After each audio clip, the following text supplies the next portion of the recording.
Well, it's a rainy morning here. A gloomy day in Pekin, Illinois for moving day here at the 2023 Ledgestone Open. Welcome to Tournament Central. Brian Earhart, Nate Perkins. Nate, this is suboptimal conditions for a moving day, just adding even more pressure on these players. There's a three-way tie for the lead at the top. This is going to be an interesting day, that's for sure. Yeah, it's really unfortunate conditions for the game, and it's unfortunate for those players that are already out there right now. We have players that are about to tee that are only 4 strokes back, Brian, and we've already had a ½ inch of rain so far this morning, and we're supposed to get another ½ inch over the next hour. And then that rain is supposed to start to gradually disappear. What do you know? Right as the lead card is about to tee off, where the rain is supposed to lessen.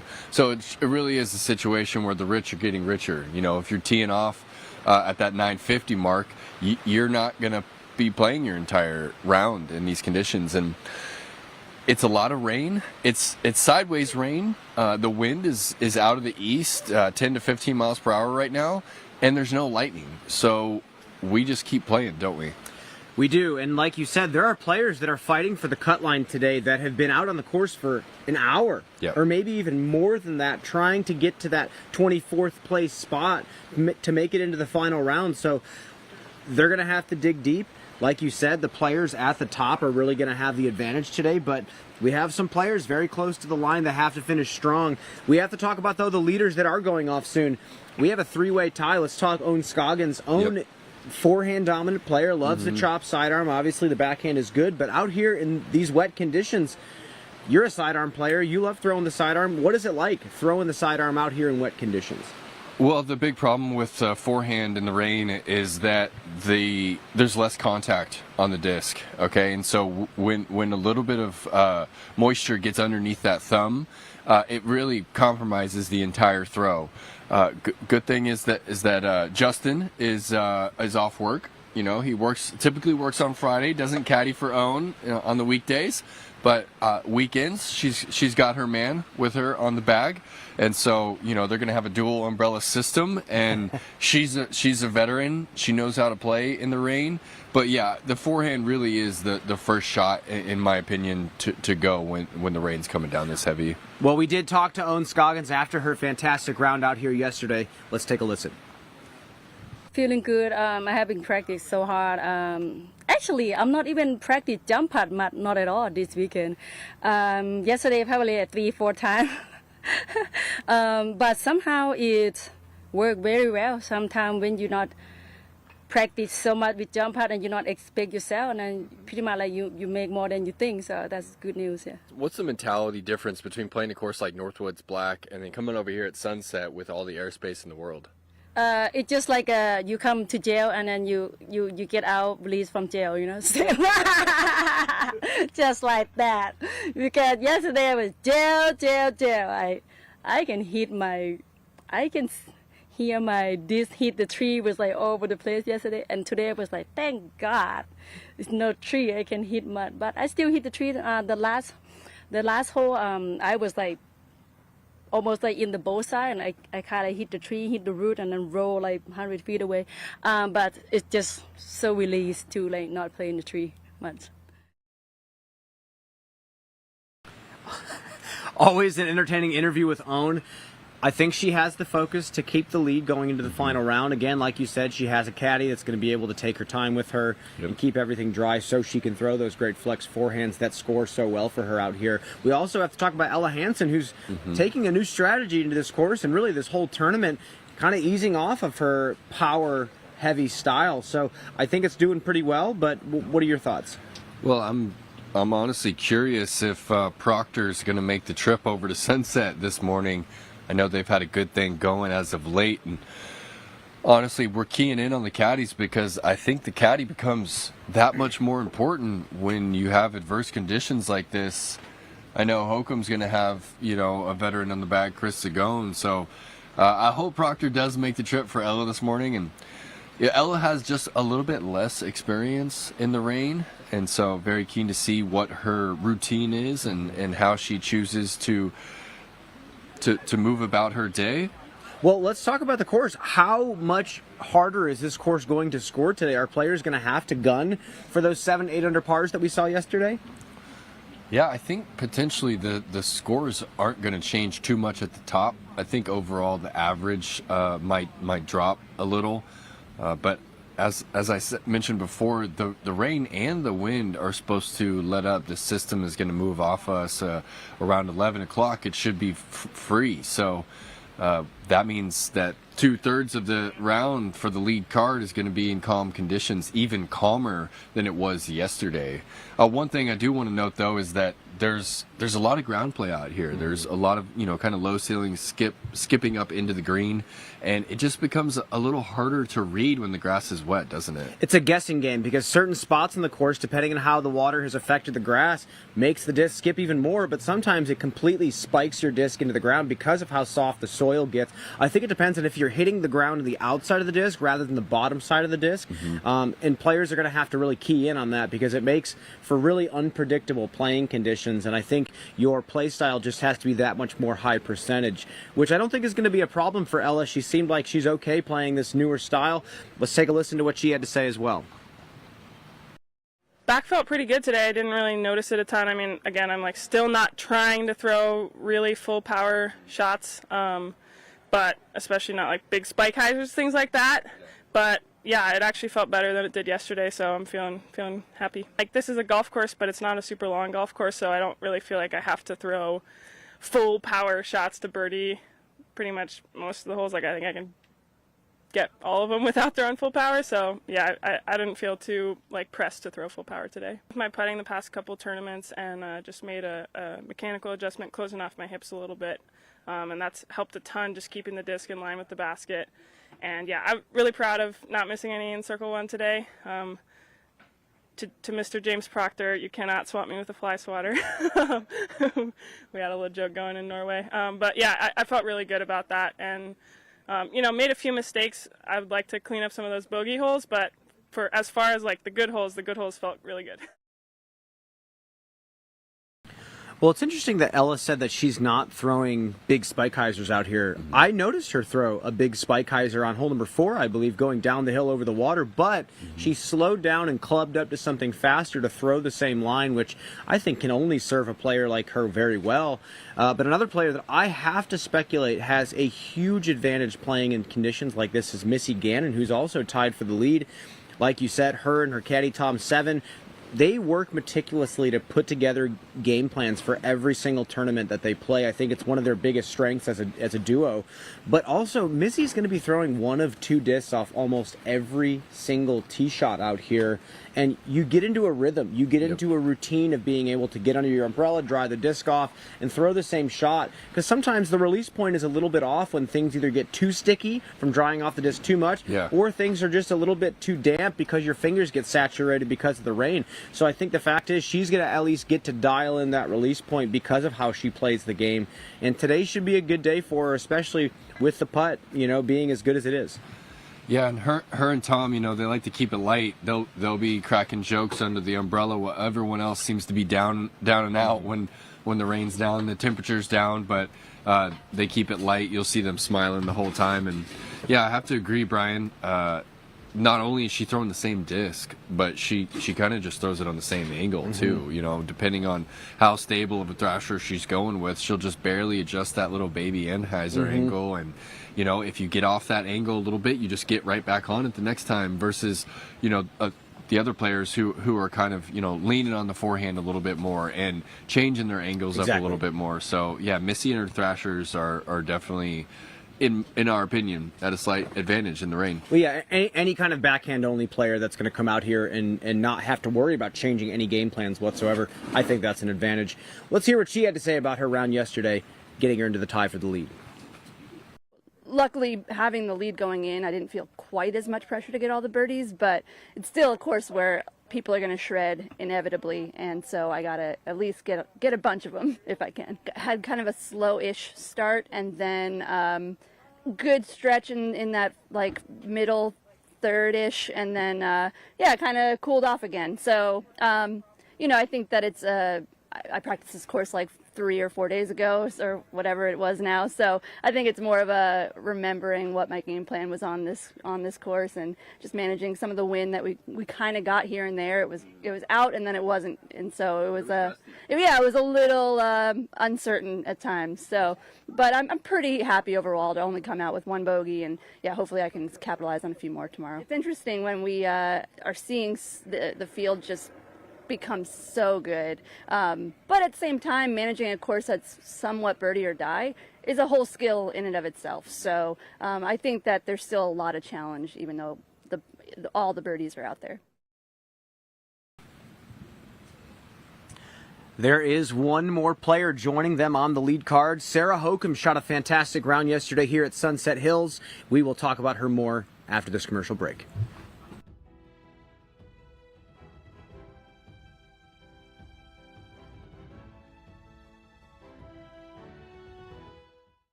At Northwood Black, you don't have to worry about the wind coming into play, so you don't have to change up your game plan as often. And out here, you know, the wind we played in today wasn't heavy, but it was opposite from what I practice in.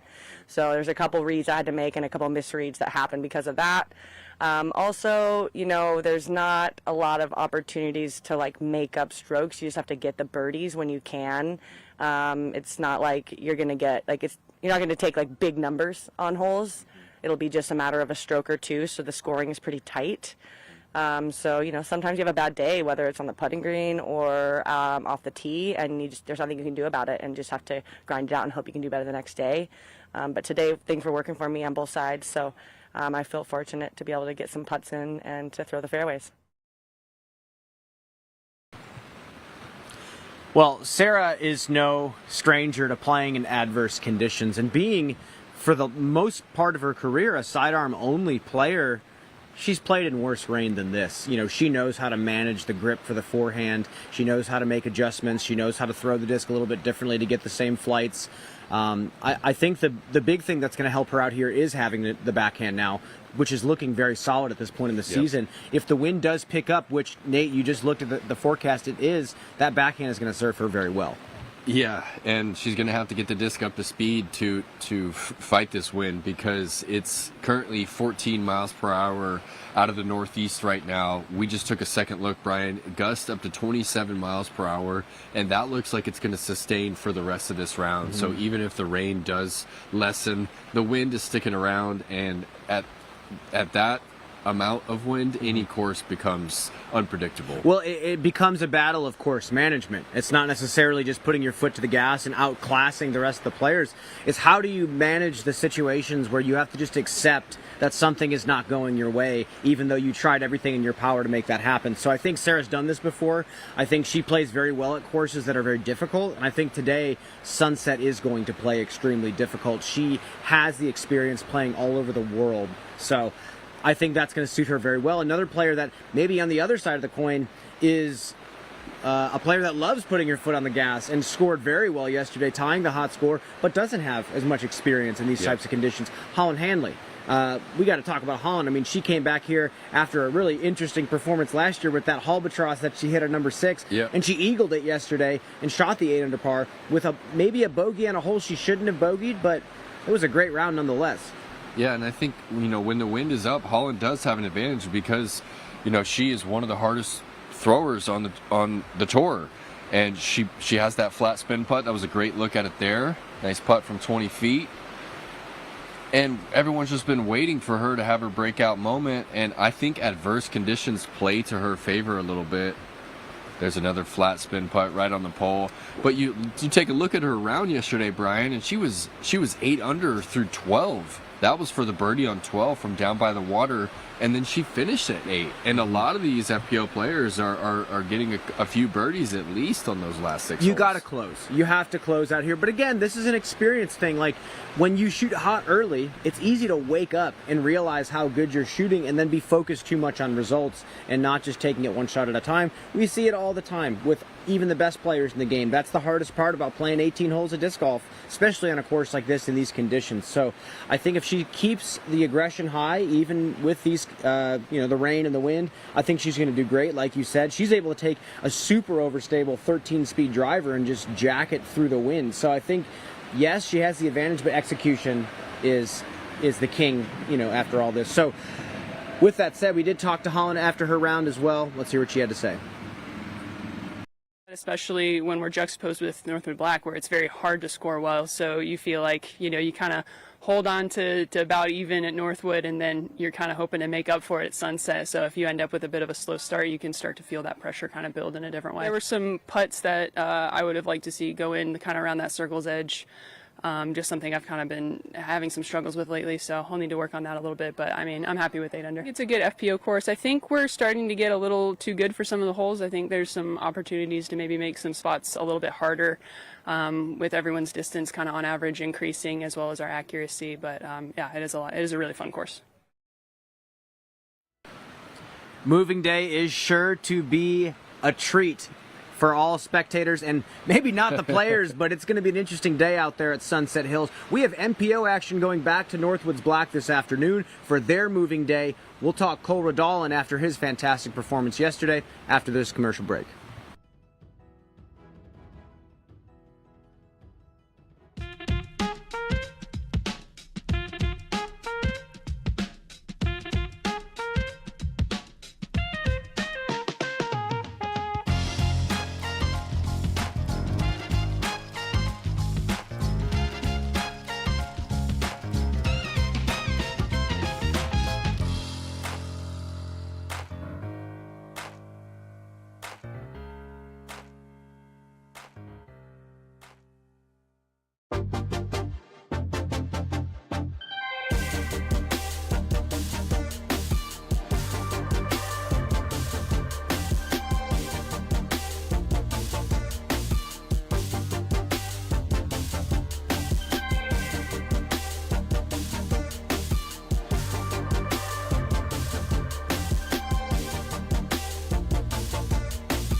What makes the Halal Guys so deliciously different?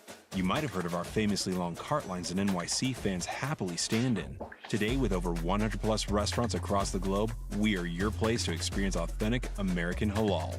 Enjoy our delicious falafel, Euro sandwich, platters, and sides topped with our famously flavorful white and hot sauces. Order online today and taste how we make different so delicious. The Halal Guys, bringing something deliciously different to the table. And welcome back, everybody. I'm joined here now by the PDGA's Jeff Jaquad. Jeff, obviously the rain's coming down. Me and Perkins have been talking about it all morning. But the PDGA has a unique role in kind of managing these conditions and how we run tournaments despite the rain and the storms and whatnot. Correct. We just recently updated our mid-event cancellation and suspension policy, which includes not only weather conditions, TDs to watch out for lightning strikes. We also have a new haze condition as well. So we strongly suggest that all the TDs go out and look at that policy, because it's something that we in the Disc Golf Network, Disc Golf Pro Tour, are looking at for this event as well. So we're player safety is really important to all parties that are involved, and that policy is really important to everyone. Well, and it's interesting to note because it's not like every single disc golf course is the same that we run tournaments on. It's not like they all have the same facilities to get spectators and players to. So, yes, very important to take a look at that. Let's also talk about what's going on right now with the PDGA outside of the weather policy. What else do you have going on? Well, we have that really big event coming up in a couple of weeks called Pro Worlds. I know Smuggler's Notch is putting a lot of work into the courses that are there. Jeff Spring and his crew are doing an amazing amount of work. The payout is going to be through the roof. A lot of spectators on site. I think everyone is really looking for the Pro Worlds this year. I know I can't wait. Well, we have a ton of majors coming up this year still, but in the future, we have a lot of opportunities for other places to get their very first major. Can you talk about what the bid process looks like? Correct. We opened that up, I believe it was July 1st. It closes November 1st. So all those local clubs or convention centers that are out there that think they want to host a Pro Worlds or a AM Worlds or Tim Solinsky, we have 7 different bids that you can bid on, and we need all those applications submitted by November 1st. Those applications will be reviewed internally by our staff. And then once they are awarded, we work with those hosts quite a bit throughout the next 18 months to make sure those events in 2025 just go off without any hitches, and it's just a great experience for all the players. Fantastic. Thank you so much for the clarity, Jeff. You just spoke about Pro Worlds coming up, a player that we've been talking about making a run at this Pro Worlds that we're going to talk about today, Cole Redalen. We talked to him after his fantastic 9-under par yesterday at Northwoods Black. Let's take a listen. 1 over par through the first 4 holes. And then you go on to go 10 down over the next 14. Jesus, dude. What just happened at Northwoods Black, Cole? I don't know. Sometimes it just feels like something takes over and you're not missing a shot. I just felt like I walked up to every shot with committing, but also playing the smart shot. And I think that's the goal out here. You can play.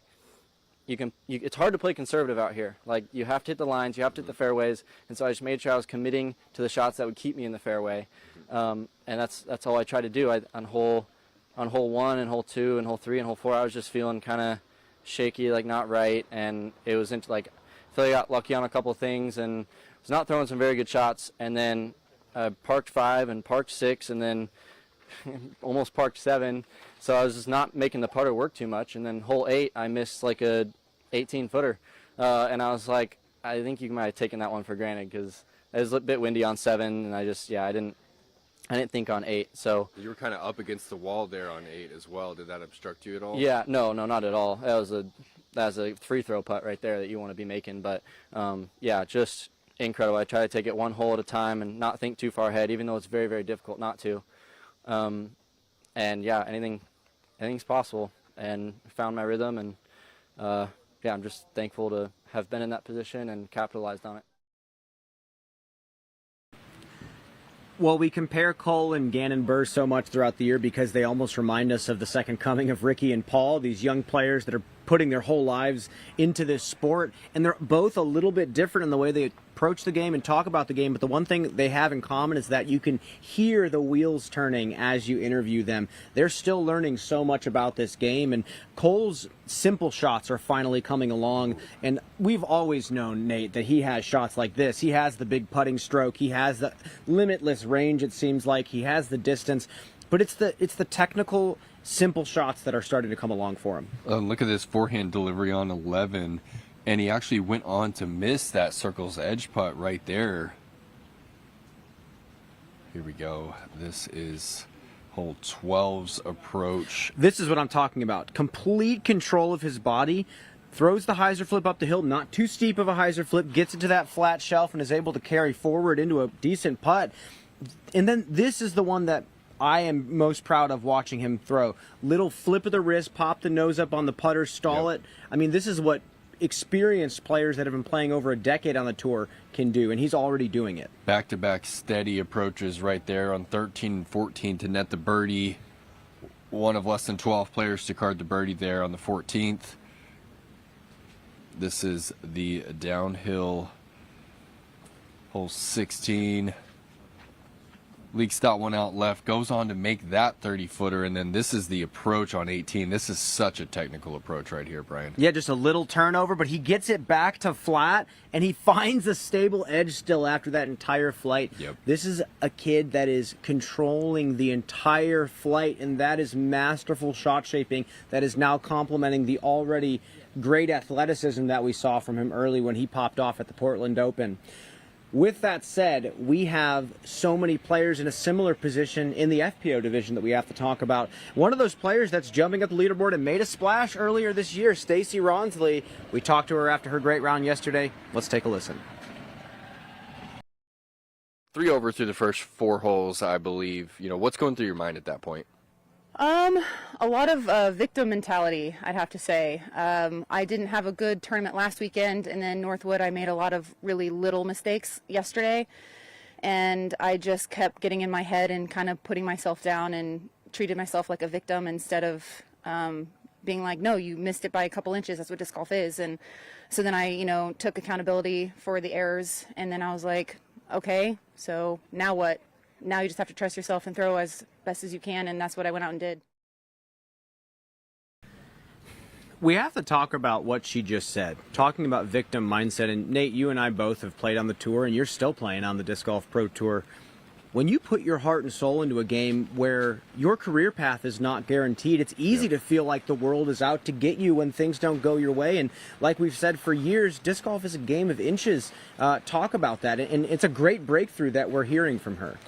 Yeah, and I think that, we can compare our game to golf, but it's different in many ways, Brian, because golf is certainly not a game of perfect, but disc golf, it really is trying to chase down perfection because of the nature of putting versus the nature of putting in golf. It's infinitely harder in golf than it is in disc golf, so you're going to see rounds that near perfect, and when you kind of have that pressure to score like on every single throw, it really feels bad when you don't, and it really feels like you're not enough, and it really feels like something is out to get you. And so there's just a different pressure in our game than there is golf, and that's really special to hear Stacy talking about that victim mindset and identifying that mindset. And you could see it in her, just if you looked at her scorecard yesterday, Brian. Yeah. I mean, she's 3 over through the first 4. She's saying that she feels like the course is out to get her, that it's not her day for perfection, not her day to score. And then she goes around and she goes 12 under on the next 14 holes. So incredible round from Stacy, and just to hear some of the literature that she's been diving into, Brian, actually coming out and paying off on the Disc Golf Pro Tour. Well, another player that we have to talk about that's been a veteran of this game, that has a rock-solid mental game that I'm extremely impressed by, especially in regards to just resilience, is Lisa Fakis, who played her way up the leaderboard as well. And I think she's going to do great today in today's conditions. I think her being a backhand player that has a sidearm when she needs it, I think Lisa is clearly experienced enough to be able to take down, at least move up the leaderboard and make a run for the lead. Yeah, I mean, Lisa has the most experience on this chase card, and yeah, she probably has the most experience just playing in the rain in general. I'm not sure if she's going to be joined with the caddy today. I know that she's been traveling with Don Smith, who would be a huge help to her if he decided to come out here and battle this rain with her.